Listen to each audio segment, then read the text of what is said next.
You know, that whole peninsula, all of Italy here, is just, this is volcanic. I mean, Vesuvius, remember that went boom in August 29th, a long time ago, 79?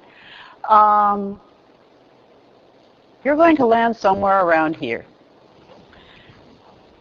When you get off the plane and get on the bus and start going across north, well, actually, where you want to look to the right of the bus, and you'll see that. Up at the top, you'll know this mountain because there are antennas. There's a whole array of antennas at the top.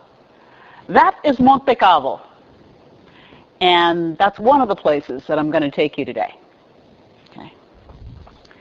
Let me show you where of course, you've seen this picture of the Rome campus. This is a little bit washed out as it looks here. It looks lovely on the computer. Okay, that's home. Okay. You walk up there, and you get out on the Via Appia. You get to a particular corner, and you walk up here, and you walk over there, and you walk over there, and you walk over there. That's because it's really steep. And you end up at the Papal Palace, which is that. That's Santo Tommaso, that's the Papal Palace, looking right over the lake in there. That walk is about, okay, if you do the Strada Statale, that's 45 minutes. If you do the little line straight up, and then it takes a little getting used to. You can get up to the Palazzo Papale, and I've just messed this up. You can get up there in 35 minutes, or if you're one of my kids, you can get up there in 19, but I'm not that fast. Okay. That's how you would start walking. You can also take a bus to Castel Gandolfo. Okay. Let me try again with a little, there are the little dots. Okay. So, okay, we start here. Castel Gandolfo is about there. That's the ancient city of Alba Longa, Albano, as it's now called. And over here is a marvelous little town called Nemi. Okay.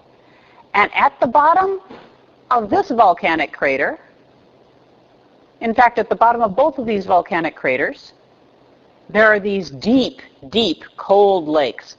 Don't try to swim across. There's a beach over here. Don't try swimming across. To get to the lake from the campus, by the way, there's a tunnel that comes out right about there. And I'll show you how to find that tunnel. I'm going to take you from the campus up the hill, around inside the rim of the volcano here, up to they're calling it Monte Albano there. It's actually Monte Cavo. That's what everybody calls it. Back down to some lovely places over here and over to Nemi. And I'll tell you a legend or two and a bit of history or so while you're there. By the way, when you're on campus, or when you're at actually better when you're at the Papal Palace, okay, stand with your back to the Papal Palace, looking through the archway, and look that way, and you'll be looking toward Nettuno and Anzio, where the American troops landed in World War II to take Italy. For a month, there was heavy, horrendous bombardment because up here, well, in a line beyond here, were the Germans. And the main house, the main villa, was the SS headquarters. Peter Hatley lives a floor above the SS headquarters. Okay? I lived in it. The doors are sheathed with metal. So there's that layer of history. On campus, see that little empty spot there? That's a well, or a cistern, where reputedly Peter and Paul met when Peter was on his way to Rome. That's why it's called Due Santi. It's where the two saints met. And there is actually there's a traditional icon of the two saints with the well in the background, and it's that well. So you have all of this sort of stuff, layers of Roman history. The Via Appia starts about, well, you can see it from about here. It goes on through Albano. So you have the Roman road, the Christian places. And now let's move. I don't want to spend too long here. Let's move. Okay. That's the view of Monte Cavo from the lake. It's pretty fuzzy. I'm sorry it's so fuzzy. And that's one other thing that I want to show you. Ever seen one of those? There's a reason you haven't seen one of those. We don't have them. That's a hoopoe. You won't see any squirrels. I saw one squirrel on the continent of Europe. Okay? I mean, I saw as much bear and more chamois and more roebuck than I saw squirrels. Okay? Apparently they do exist in Italy, but you will hear birds and you will see birds that you've never seen before. They have bats, they have owls, yes, right on campus. And beyond that, the bird song in Italy is like I've never heard anywhere else. Think about that. If you've ever seen Snow White, Walt Disney's Snow White, you know, all that little bird song at the beginning, those little snippets of song with the birds, those are Italian bird songs. They're real Italian bird songs. I have heard them, and I felt like, you know, singing something and scrubbing a step, you know. But really, those are real birds. And that happens to be Peter Hatley's wife's favorite bird. And they always come back and nest at Due Santi. So I've got a picture of one. Really a wonderful display when they fly. But anyhow, the bird song and the flowers, I'll try to get, there's one particular lovely flower that I may try to find you in the Google Earth. I don't have a picture of it. This is where we're about to go. All right, now I hit Control-Alt. If not, well, do the thing to get me to Earth. Okay. There's Google Earth. Great. Okay.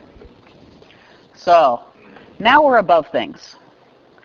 Let me take you over first. Come on, over here. All right. See where the little hand is? Got it? That's the Due Santi well, or cistern. And there's the corner where you wait for the bus. I'm going to drag us over there. Because, okay, I love Google Earth. Because if you look to your right, you see something.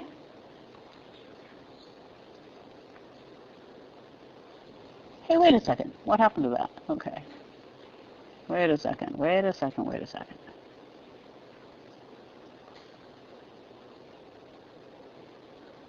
I'm at the wrong corner.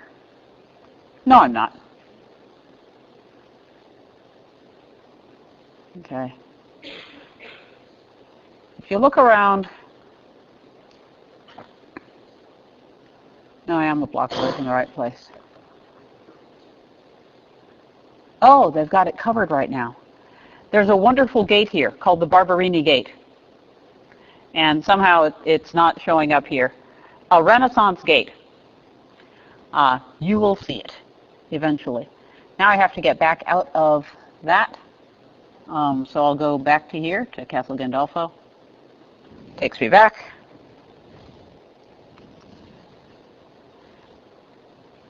And let's get another look at where we're going. Okay?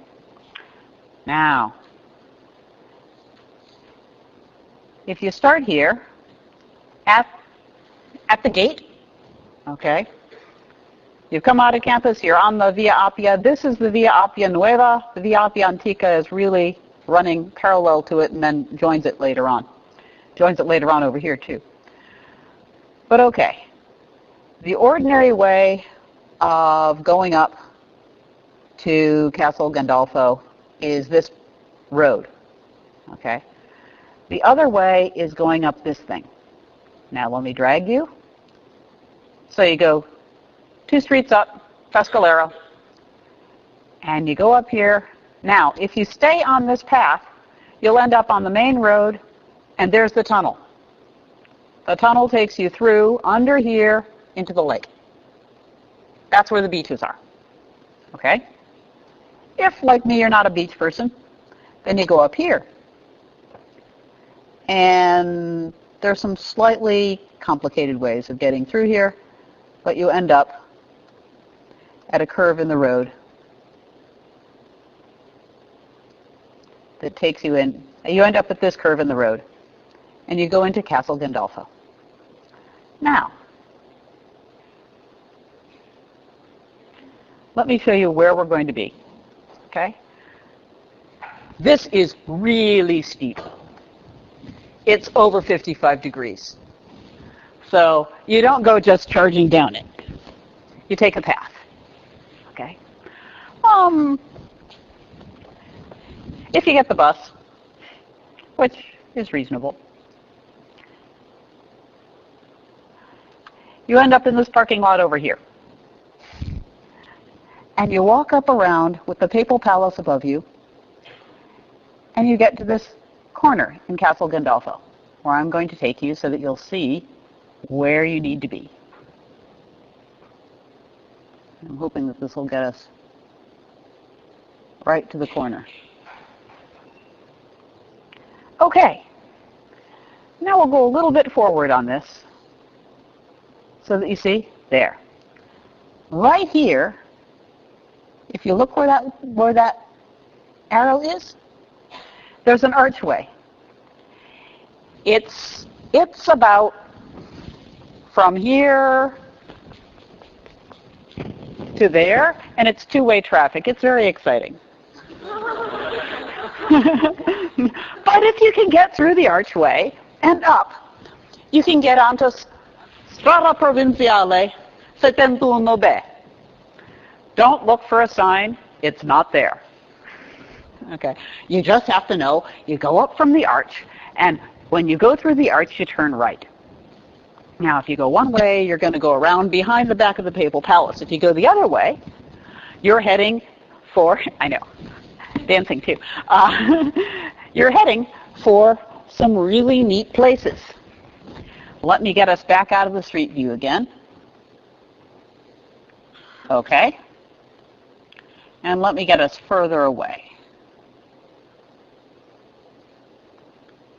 so that you can see where you are. What you do is you follow this street. And there are all sorts of interesting pictures and things along here if you want to look at the street. But meanwhile,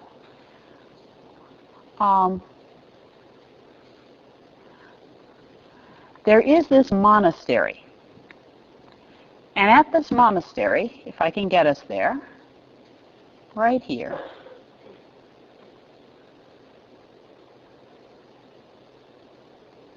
okay, let's go a little toward Castle Gandolfo on this. Okay, stop. Okay, here there is a set of outdoor stations of the cross. It's a neat monastery. There are neat monasteries all over the place. But the outdoor stations of the cross are there because in this place, because it was papal lands and protected, people fled from the bombing into this area. And there are memorials here and the Stations of the Cross to memorialize that bombing in 1944. Okay? There will be other places. When we get to the corner where you actually enter into the forest, there are caves. Okay? Caves in the forest where people hid. Some of them are big, as high as those lights. Some of them, you could enter them at about this height, and there's a cave behind. One of the things that you'll learn is that the weather there's a little bit different. In the afternoon, there tend to be thunderstorms. Excuse me. In the afternoon, there tend to be thunderstorms that pop up. Okay? So my husband and I are walking along the path with all these caves that you occasionally find to our right and the cliffs and the lake to the left. Big thunderstorm comes up. We tuck ourselves into the cave. Now, many of you have gotten through a certain portion of Lit Trad 1. I learned that it really was divine intervention because caves and Mediterranean thunderstorms, they aren't comfortable places during Mediterranean thunderstorms. But it is interesting. There we were, like Aeneas and Dido. Only it's not a... Oh, stop it. I just want to get out of the street view here. I wasn't talking to you. I want to exit street view. I don't want to take you along Strada Provinciale 71 Bay. All right, off we go. Let's get higher up again so that we can see where we're headed. Okay. You see, the lake is just gorgeous. Unfortunately, while you're going along the street, you're not going to see too much of the lake. Okay. So we proceed along the street. You'll see beautiful villas, and you'll see a lot of walls. Okay. So let's get a little further up here. Okay. Now. We'll stop. This is the most important. We want to get to Le Frate Ignorante. Okay. You may notice that I take you from restaurant to restaurant. Le Frate Ignorante is a really good pizza place.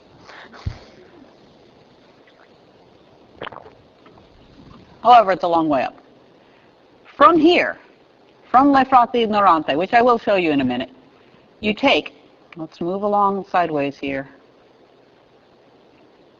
You see these skinny lines here? Those aren't roads. Those are footpaths. And you walk around here. Okay, if it takes you about 45 minutes to get to Castel Gandolfo, it takes you about another 45 minutes to get to Le Frate. At that point, there's a gate. I'll show you the gate. And then you're in the woods. Then you're in the Parco Regionale. Okay. And you can go along here, the upper path or the lower path, which takes you down, down into, oh, well, here's probably one of the caves. No, come on, just give me the photograph, guys.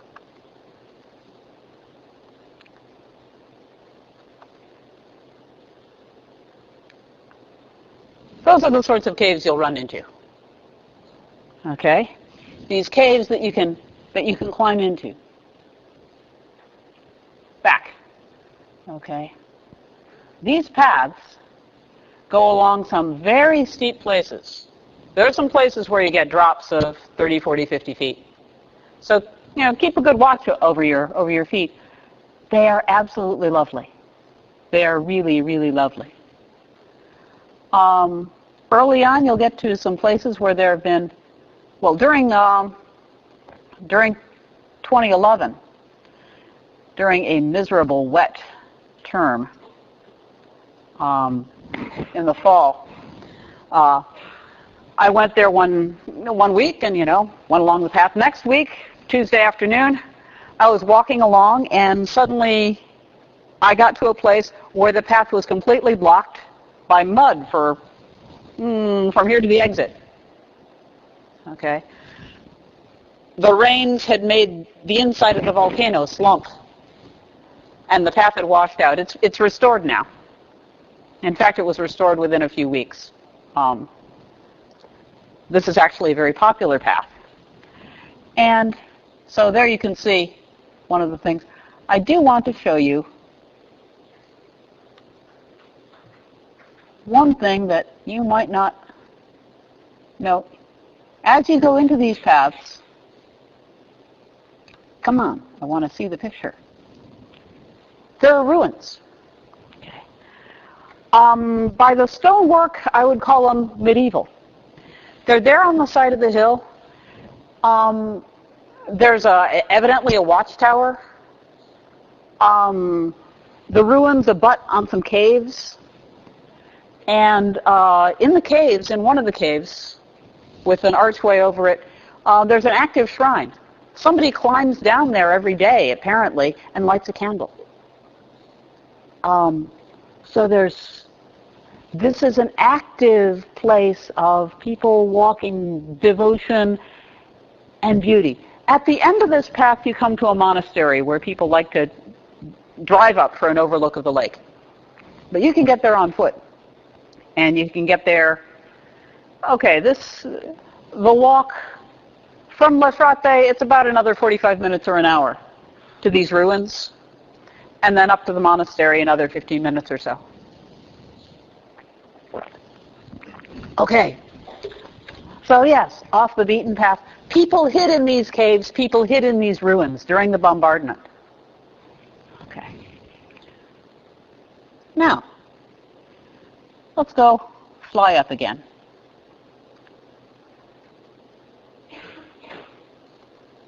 So you can see where you're going. All the way around is the Belvedere. Okay. But let's take a path up here. There are paths taking you up into other paths and into roads. The thing to pay attention most to, okay, there's a restaurant here called La Foresta. You want to know where La Foresta is because from La Foresta you get into the forest again. Okay. Now, let me take you around. From La Foresta, you go behind here, see these things, these are paths. This area here is fairly clear-cut. They've been logging it. This area is rather nicer. But you go up sort of on the border of the clear-cutting and the logging. Some of the and the not logged place. And there are paths that take you cross one road, and then you keep going the steepest places you can get. Because as you cross the road the second time, well, wait a second, let me see if I can find, no, come on. Let's find, okay, all right. What you want is the Via Sacra. Ah, that's right. This is where I've got to go back to my other, the Via Sacra. Come on. Actually, what I want to do is get to my own pictures, my own photographs. How do I do that? I move this down. Ah, that's how I do it. No? Okay, find me my, there we are. Okay, so when you get to the second road, look for a gate that looks like that. It doesn't always have a bicycle chain to it. Okay? And then you start up on the sacred path. This sacred path goes to the top of Monte Cavo. It's pre-Roman. The hexagonal basalt things, Romans did it differently. This is earlier than Roman.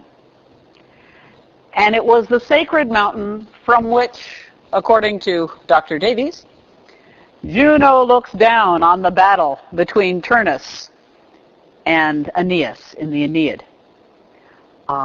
This was the highest mountain in the area. It was the place of the gods. And there was a path up to it.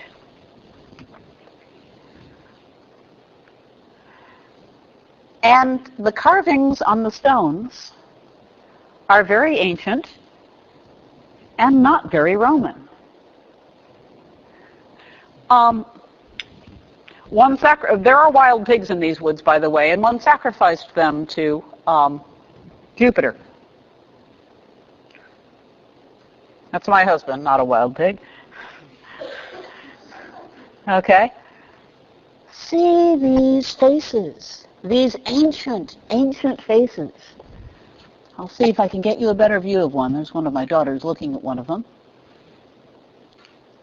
Let's see if we can get a better picture back here. I don't know if you can see. There's a nose and a mouth. You get these pictures, these huge carved faces with that peculiar Etruscan smile on them. You'll see it in Etruscan sculptures, and if you go up Monte Cavo, you'll see it here on the path. Overgrown, 3,000 years old, probably. We don't know. And just standing there. It's been there forever. Okay. And it looks like a face. It looks more like a face when you're next to it, but that's a nose. Okay. The other thing you'll find are little Christian shrines. People put up shrines to the Virgin in random places in the mountains in Italy. And that's an active shrine. See? Here's a prayer to the Mother of God. That's what the path typically looks like. And there is one of those Mediterranean thunderstorms over, that's actually over Lake Nemi, looking from Monte Cavo. Let's see. At the top, you see the blocks left from the Temple of Jupiter up there. Now, there was a Temple of Jupiter up there until 509 BC. So these are from before 509, because in 509 BC, Tarquinius Superbus finally dedicated the temple that his father had started to Jupiter Optimus Maximus in Rome. Don't worry, you'll go to that, what there is left of it. But the earlier temple was here, where you can walk from our campus. Okay, it's an all-day walk, yes. There are the ancient stones. And there's what's there now. All right. Until 509, it was the great Temple of Jupiter where you went and slaughtered your hogs. After 509, it was still a holy place. Sometime in late antiquity, it became a monastery and remained on and off a monastery hermitage right into the 18th century, when it was really pretty much a guest house. But the monastery was still there. That's not a monastery, even though it's got a cross on it. It's not a monastery.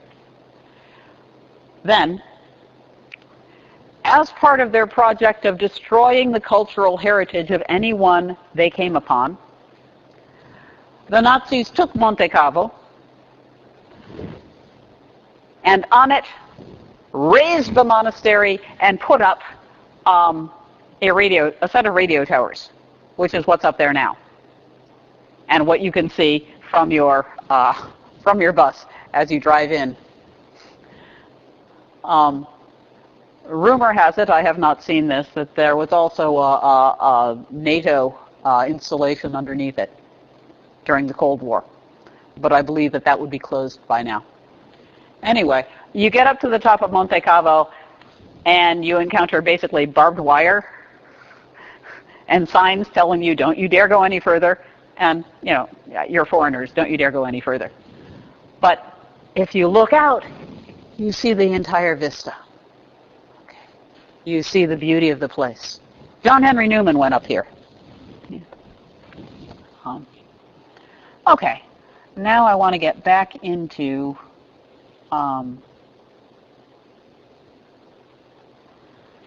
this. Okay, so you're up here at the top of Monte Cavo. Now I'm going to move you back, go back down the hill, take the Via Sacra, which will take you to there. That's where the Via Sacra begins, or that's where you can find it. And you go through down to La Foresta again. if you take the road from La Foresta, it being an Italian road, it's exciting, but really they must get out of your way. You're a pedestrian. So you do have more rights than you have in Texas. That said, I point out it's narrow. But you go along this road,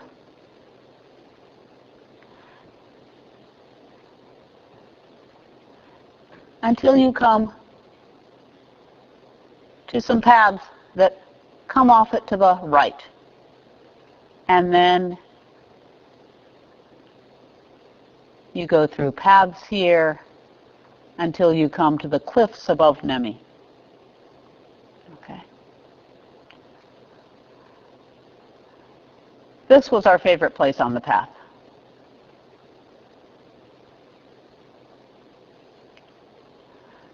They call it Fontana Tempesta. We just called it the pools. The last water that you can get is at Castel Gandolfo until you get to the pools. But the water is pure and good, and you can take it right out of the pipes coming out of the. It's a wild spring that has been built up with square pools around it for thousands and thousands of years. You can imagine, naiads and dryads and hamadryads living here. It's as poetic as an Italian place can be. And it's in the middle of nowhere. But you can walk there. Let me close that up. I love this particular fountain. Let's see. Yeah. You have these caves. Trying to see if I can get I think this is you have these amazing bits of path. And there was one lovely flower picture, if I get it right. No, that's just a bit of it. Okay. After that, you take a path through a relatively plain area. But then it goes along the inside of the cliff. And you can take the lower path, which is even cliffier. And sometimes you'll see in the middle of the cliff a square iron door. Sometimes they're one here, one there, one maybe as far as the wall. What's going on here? Why are there square doors in what's obviously a wild cliff? Behind those doors is a very ancient system of water. Square tunnels, and in the square tunnels there are grooves, and the grooves come from little fountains, little springs inside the cliff, and flow down and supply the cities. They've been doing that since Rome. And they're still doing that.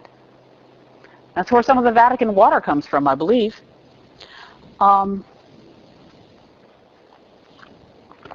So, if you go on these paths, you are way above Nemi. Now, the thing is that in Nemi, well, we don't want the lago, at the bottom, which you can't get to by going straight down the path, you'll have to walk all the way into town. I never did this walk. All the way into town and down. You can get to the Temple of Diana, which is on the lakeside. Let me tell you a little bit about this Temple of Diana. Come on, guys. No, show me the picture, dude. Give me the picture. All right. There, finally. Okay, there's this Temple of Diana. The priest of Diana was always a freed slave, according to James Frazier's The Golden Bough. The way he won his freedom was to run away and murder the previous priest. Then he became the priest of Diana and was a free man with all the authority of the priest until the next freed slave came and murdered him. And that was how they kept the temple supplied with priests. Creepy? Anyway, this is the temple of Diana. Okay. Nemi is gorgeous and it has wonderful strawberries. So if you're there in the spring, you can get strawberries. Actually, any time of year, they'll give you strawberry things. But let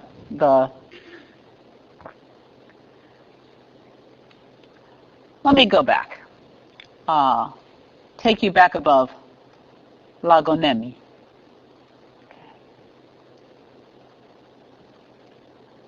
Okay. And you see how close you are to Lake Albano. In between is the city of Albano. So let me take you to Albano Laziale. In fact, I'm going to take you to a particular place in Albano Laziale. You have to call it Albano Laziale because there are other Albani. Okay, let's see. Chiesa San Pancrazio, Albano Laziale, Lazio, Italia. Let's go. Okay, well, how do I get back? How do I make it further? Okay, let me go back here. I probably typed it wrong. Yes, I did. I didn't get everything gone from the last one.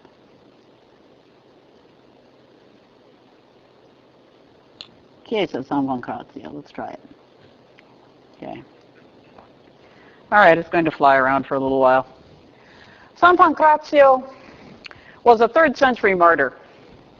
His uncle was a really rich guy. He was 14 and was a, no, I don't want that San Pancrazio. I want San Pancrazio in Albano Laziale, guys. Okay, there they have it, yes. All right, I'm going to take us down to Street View.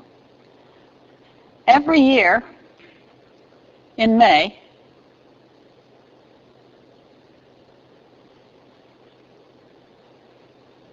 yeah, that's where I want to go. Guys, take me there. That's exactly where I want to go.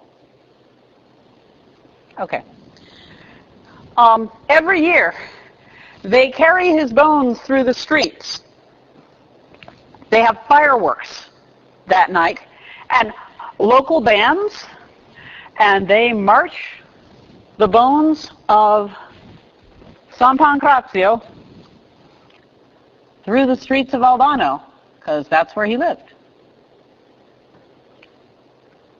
The other great church in Albano is San Pietro, which has been a church since the 2nd century.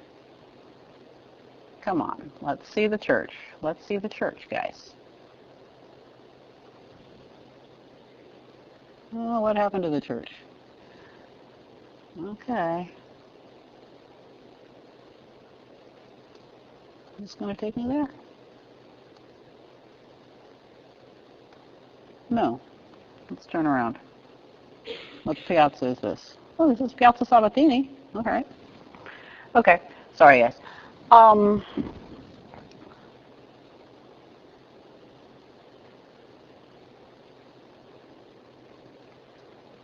Okay. Let's see if we can get this to settle down a bit. Anyway, if you get to the piazza where the main cathedral is, this is too blurry and I'm not going to be able to get it right. If you go to the main cathedral in Albano, which is a block up the hill from, that's San Pancrazio, a block up the hill from the bus stop in Albano. Get to there. You'll see the cathedral. You'll see a piazza around you with trees and a modernistic fountain. the trees on the left-hand side, there's a little monastery of Poor Clares. You go straight up that street. And the street will curve around, and it'll change its name. Keep going up that street. Keep going up that street. Keep going up that street. It becomes Via Amphitheatro Romano. At the top of the street is an ancient Roman amphitheater. Just, kind of there. Okay. It's not as big as the one in Rome. It's not a Colosseum, but it's a Roman amphitheater. Let me get out of street view because this is too blurry. Okay. Let's go to, I'm going to take us back away here. Wait a second. I can take us maybe down here. Albano Amphitheater. There we go. It's kind of, it's pretty worn down. Roman ruins are like that.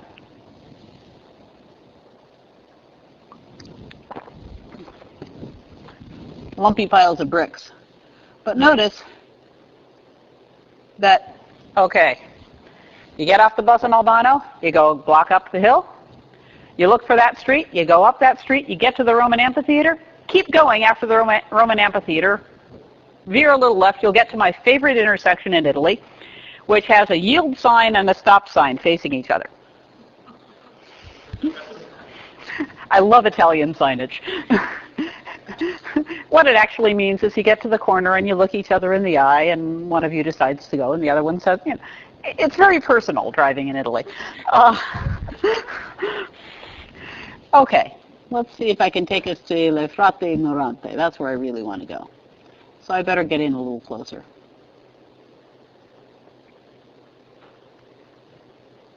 There we go. You see how close they are? No, stop it, dude. Well, that'll do. All right, when you come from Castel Gandolfo, you're coming along this road, and this not very imposing building has good pizza and a few good other things. It's closed on Tuesdays. In fact, most things in Albano are closed on Tuesdays. But if you want to get into the woods, that little gate is the way in. And from there on in, you can go up and down the insides of these volcanoes, over into Nemi, up the Monte Cavo.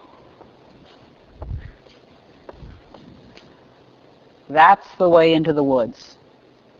And from there, it is so beautiful. Though actually, I can say that of all of Italy. It is so beautiful. It is so beautiful. There is Monte Cavo from the lake. How does this take us? There is Monte Cavo from Castel Gandolfo. There is the lake with just a little bit of Albano at the top. That's where you get to where the Roman amphitheater is. It is so beautiful.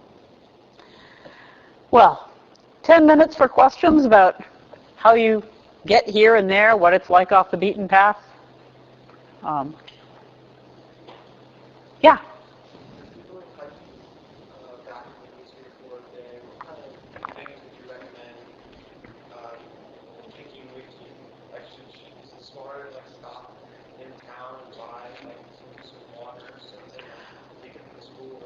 You don't need to buy water. Bring a bottle. Stop in Castel Gandolfo. Get over to the Palazzo Papale. Okay, the big square with the Palazzo Papale in it. Santo Tommaso on your left. The Pope's house behind you. Walk straight ahead. There is a fountain that looks like a baby spitting water. The water's great. Get that. Then go back down onto the street or actually go straight to the end of that street and you'll get to Strada Provinciale 71B. Turn left and you're on your way. That's the last water. Yeah. Oh, wait. Oh, that's right. There's a spigot right toward the beginning, over near the, yeah, just past the gate. That's right. So you get water in Castel Gandolfo. You can get water again at Le Frate Norante. The next place for water would be the pools near Nemi. So bring a bottle so that you can have some along.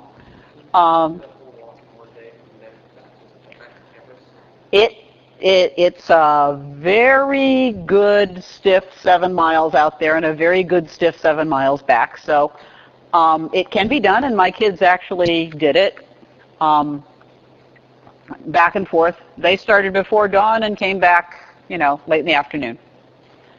So yes, it can be done. One thing to bear in mind is there are a bunch of you're in, you can take a bus right up to Albano, and then the bus goes along to these little cities, Aricia, Genzano. That's true. So that you could take a bus. You could take a bus back from Nemi. Yeah, you can get a bus back. Yeah.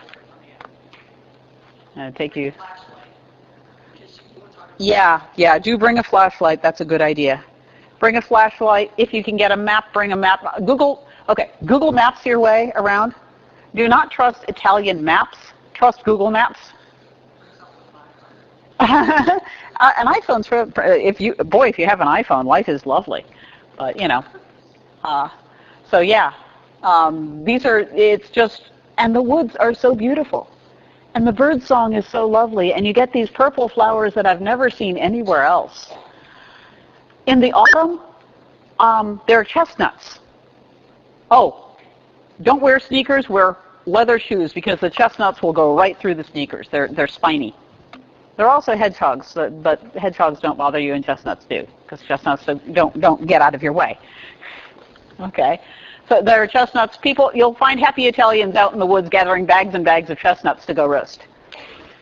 And at other times you'll find happy Italians in the woods gathering mushrooms. Don't try it yourself, please. The chestnuts are all right. Other questions? Okay, well, have wonderful Rome walks.